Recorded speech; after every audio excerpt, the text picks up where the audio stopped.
Himachal fast express में देश और प्रदेशवासियों का स्वागत है। मैं हूं हरीश और इस वक्त हम उपस्थित हैं सूलपुर पंचायत के प्रधान श्री रवि कुमार जी से।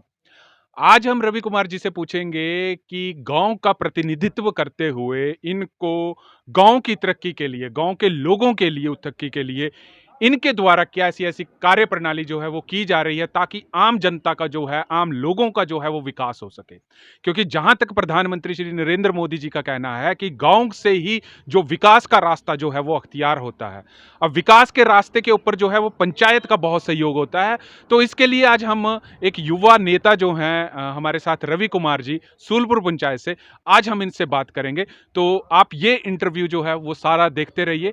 तो सर, आपका स्वागत है सबसे पहले हिमाचल फास्ट एक्सप्रेस पर। हर्ष जी, आपका भी बहुत बहुत धन्यवाद। सर, मैं पहला प्रश्न आप पूछूंगा। एक गांव का आप प्रतिनिधित्व कर रहे हैं, आम जनमानस ने आपको एक प्रतिनिधित्व करने का जो है वो मौका दिया है। आप अपने गांव के विकास के लिए क्या कर रहे हैं इस वक्त? सर, जो गांव वालों ने मुझे मौका दिया है प्रतिनिधित्व करने का पंचायत में, उसके लिए जो अपेक्षा गांव वालों की है, उससे ज़्यादा करके हम दिखाएँगे। वैसे भी केंद्र सरकार और प्रदेश सरकार द्वारा बहुत बड़ी योजनाएँ चलाई जा रही है। आपका आयुष्मान भारत जैसी बड़ी योजनाएँ केंद्र सरकार द्वारा चलाई जा रही है। वहीं प्रदेश सरकार द्वारा हिम केयर योजना चलाई जा रही है। और जन धन जो खाते खोले गए हैं केंद्र सरकार के द्वारा, आपने देखा पीछे महामारी कोविड के टाइम में 20 करोड़ महिलाओं के खाते में 500-500 की 3 किस्तें आई।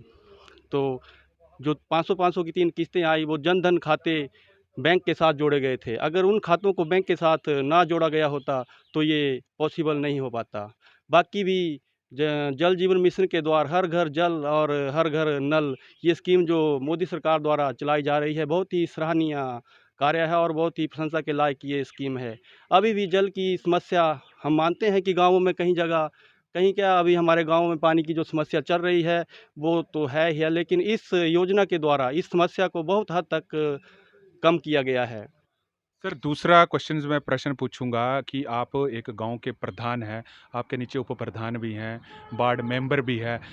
तो गांव में ज्यादातर यही देखा गया है कि कभी-कभी वार्ड पंच, वार्ड मेंबर जो है प्रधान का साथ नहीं देते हैं। हाँ जी। तो इस पे आपके गांव के जो भी उप प्रधान है या वार्ड पंच है, कितना सहयोग रहता है?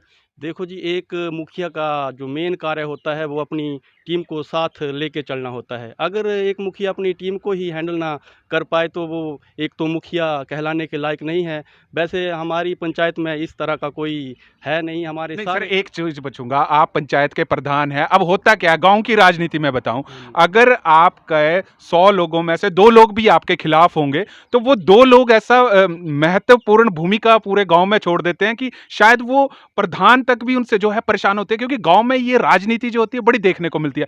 तो मेरा ये क्वेश्चन है, जो लोग आपके खिलाफ हैं उनको आप कैसे हैंडल करते हैं?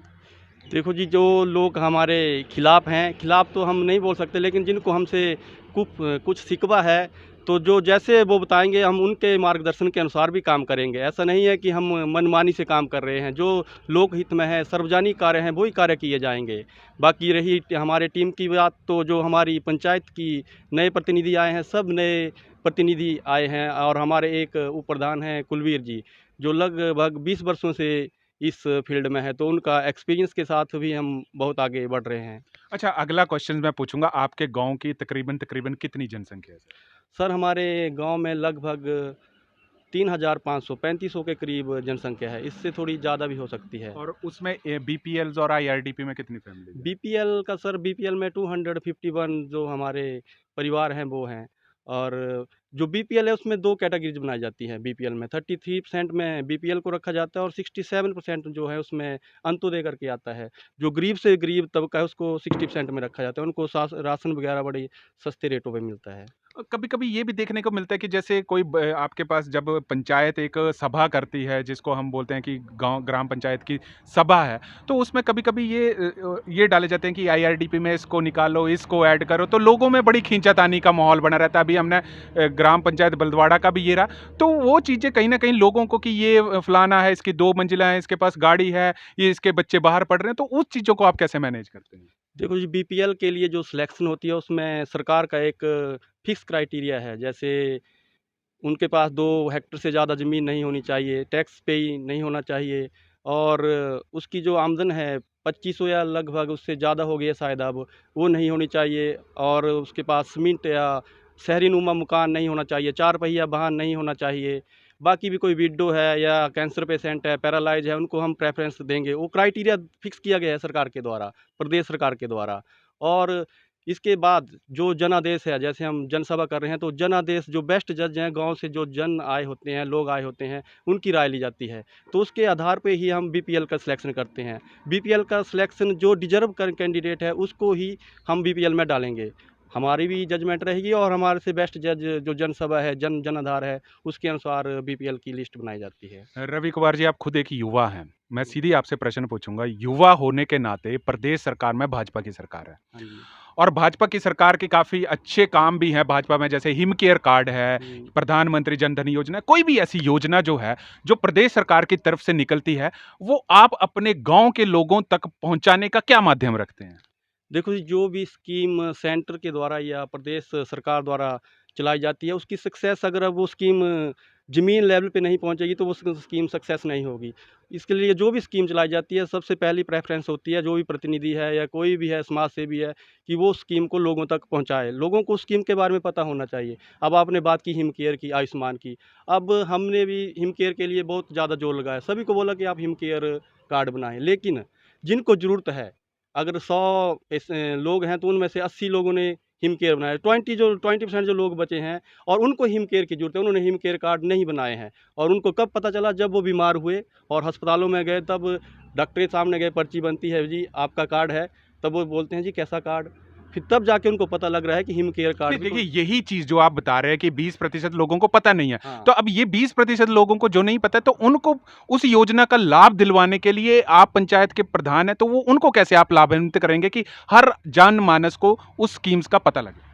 देखो जी, एक पंचायत में हमारा जो मेन सोर्सेज होता है, वो हमारे मेंबर्स होते हैं। तो जो हमारे वार्ड मेंबर्स हैं, हमारे उप प्रधान हैं, बाकी भी हमारे स्वयं सहायता समूह है, आंगनवाड़ी कार्यकर्ता हैं, आशा दिशा वर्कर्स हैं, इनके हेल्प के द्वारा हम अपनी कोई भी स्कीम है, हिमकेयर नहीं, बाकी भी जो स्कीमें सरकार द्वारा लॉन्च की जाती है, ये बेस्ट सोर्सेज हैं लोगों को अवेयर करने के। इनके द्वारा हम मैक्सिमम से मैक्सिमम लोगों को कवर कर सकते हैं।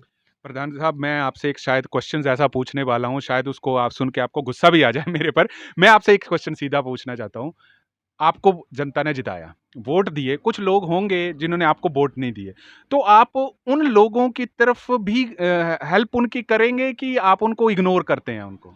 देखो जी, जब कोई नेता या कोई भी जनप्रतिनिधि चुन के आता है, तो उसके लिए कोई जिसने वोट डाला है वो भी एक बराबर होता है और जिसने नहीं डाला है वो भी उसके लिए एक बराबर होता है। हीन हीन की भावना से काम कहीं नहीं किया जाता है। तो जो जिन्होंने हमें जिताया है और जिन्होंने हमारा साथ दिया है और जिन्होंने नहीं दिया है, दोनों हमारे लिए एक बराबर हैं, सभी के काम किए जाएँगे। वैसे भी जो हमारी मोदी सरकार है, प्रधानमंत्री द्वारा इतनी बड़ी-बड़ी योजनाएँ चलाई जा रही हैं। मैंने पहले भी आपको बताया, आयुष्मान भारत जैसी बड़ी योजना चलाई जा रही है। प्रदेश सरकार द्वारा हिम केयर, गृहिणी योजना, उज्ज्वला योजना चलाई गई थी केंद्र सरकार द्वारा। उसके बाद जो लोग छूट गए थे सिलेंडर कनेक्शन लेने से, उनके लिए प्रदेश सरकार द्वारा गृहिणी योजना चलाई गई है। ये हमारे लिए गर्व की बात है कि हिमाचल पहला धुआँ रहित स्टेट बना है पूरे इंडिया में। और इससे ज़्यादा गर्व की बात क्या चाहिए। अभी हमारा कोविड वैक्सीन चल रहा था, जो जो पहली डोज़ लगाई गई है, उसमें भी हमारा हिमाचल स्टेट पहली स्टेट बनी है कोविड इन वैक्सीन में, जिन्होंने पहली वैक्सीन कोविड के इंजेक्शन आपकी ग्राम पंचायत में कितने परसेंट लोगों को लग गए, दोनों डोजेस?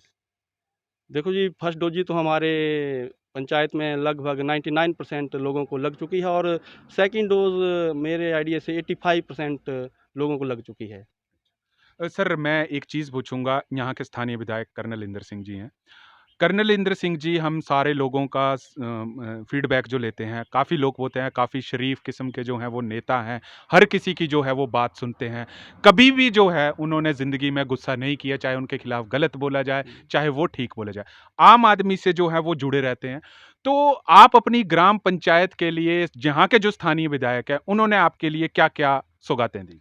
देखो जी, जो हमारे माननीय स्थानीय विधायक कर्नल इंदर सिंह जी हैं, एक तो उन्होंने सबसे पहले बॉर्डर पे अपनी सेवाएँ दे के देश की रक्षा की है और उसके बाद वो दूसरा टर्म में समाज सेवा कर रहे हैं। ऐसे इंसान बहुत कम होते हैं जिनको 2 मौके मिलते हैं, एक देश सेवा का और दूसरा समाज सेवा का। और रही बात कर्नल इंदर सिंह की, तो हमारी 68 विधानसभा की सीटें हैं, उनमें सबसे जो ईमानदार है, हॉनेस्ट मैन है, उनकी एक स्टैम्प बोल लो आप, जो कर्नल इंदर सिंह के ऊपर लगी है। वैसे भी कर्नल इंदर सिंह ने बहुत ही अच्छे कार्य करवाए हैं। आप देखिए सरकाघाट में मिनी सचिवालय की जो बिल्डिंग बनाई गई है, इतनी अच्छी बिल्डिंग है। पॉलिटेक्निकल कॉलेज का बुधरोत्ता में लाया जाना, एक गांव में पॉलिटेक्निकल कॉलेज का खोला जाना, हमने आज तक नहीं सुना कि किसी गांव में पॉलिटेक्निकल कॉलेज खोला गया है। ये उनकी अपनी सोच है। जैसे यहाँ से बच्चे गाँवों से शहर में जाते थे, तो उनकी सोच है शहर के बच्चे गाँवों में आए। अब सोच बदल रही है। उप तहसील ढलवान में खोला जाना, 14 पटवार सर्कल उसमें आ रहे हैं। लोग पहले या तो बुलदौड़ा जाते थे या सरकाघाट जाते थे, तो उनके जाने में आने जाने में ही 50-100 रुपये जो आने जाने का खर्चा था वो कम हो जाएगा। उसके बाद हमारा जो बिल्डिंग बनी है डिग्री कॉलेज बुलदौड़ा में, इतनी अच्छी बिल्डिंग है, शायद हिमाचल में ही कोई ऐसी बिल्डिंग होगी। और उसमें अब साइंस क्लासेस शुरू हो रही है। वैसे साइंस क्लासेस के लिए हमारे जो युवा भाई बहन हैं, उनको पढ़ने के लिए या तो सरकाघाट जाना पड़ता था या घुमारवीं, तो ये सुविधाएं उनके घर द्वार दी जा रही है। तो प्रधान साहब, एक अगला क्वेश्चन से नशे की बात करूंगा सीधी। सरकाघाट की हर पंचायत में नशा जो है आंकड़ों के मुताबिक 10% जो है घुस चुका हुआ है। अपने युवा को, हर पंचायत के प्रधान जो होते हैं, अपने युवाओं को नशे से बचाने के लिए आपके द्वारा क्या कार्य किए जाते हैं? देखो जी, नशे का जो कारोबार है वो हमारे देवों की भूमि हमारी हिमाचल में भी नशा बहुत ज़्यादा बढ़ चुका है।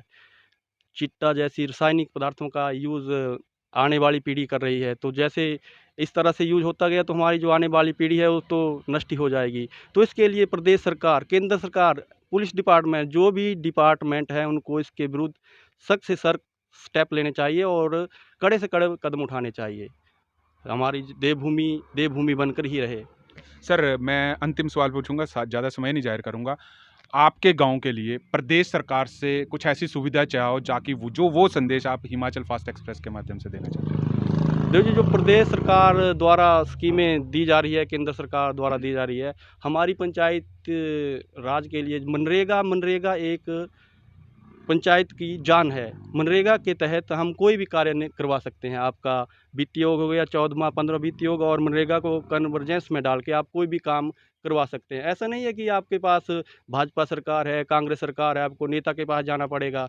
अगर आप पंचायती नीतियों से, उनके रूल रेगुलेशन चलेंगे, तो आपको कहीं जाने की ज़रूरत नहीं है। जो बजट पंचायत में केंद्र सरकार द्वारा दिया जा रहा है, उसको सही ढंग से कन्वर्जेंस में अगर यूज़ करेंगे, तो आप कोई भी कार्य करवा सकते हैं। सर, हिमाचल फास्ट एक्सप्रेस से बात करने के लिए धन्यवाद। धन्यवाद हरीश जी, बहुत तो बहुत। ये थे हमारे साथ सूलपुर पंचायत के प्रधान रवि कुमार जी, जिनकी एक बात हमारे को बहुत अच्छी लगी कि जो भी विकास है ग्राम पंचायत लेवल्स के ऊपर, वो बहुत ही ज़्यादा जो है वो अच्छा किया जाता है, और इनके द्वारा जिन लोगों को जो है वोट भी नहीं दिए गए, उनका भी काम है ये तरक्की पर करेंगे। तो जुड़े रहिए हरीश वर्मा के साथ हिमाचल फास्ट एक्सप्रेस के लिए।